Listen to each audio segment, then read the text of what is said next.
একটা মহিলার কারণে আরেকটা পুরুষ খারাপ হয়ে যায়, আবার একটা মহিলা একটা পুরুষের জন্য খারাপ হয়ে যায়। কেন?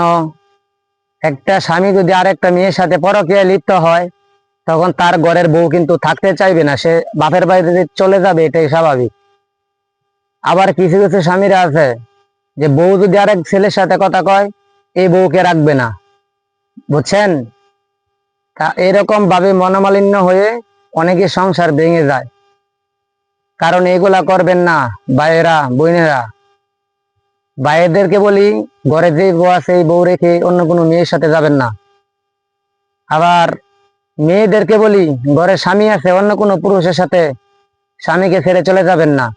যদি এই দুটা জিনিস ফলো করতে পারেন, জীবনে কোনোদিন সংসারে অবশ্যই সুখ আসবে, শান্তি আসবে, সংসারে রহমত বরকত হবে।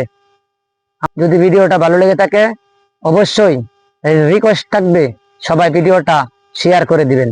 আসসালামু আলাইকুম।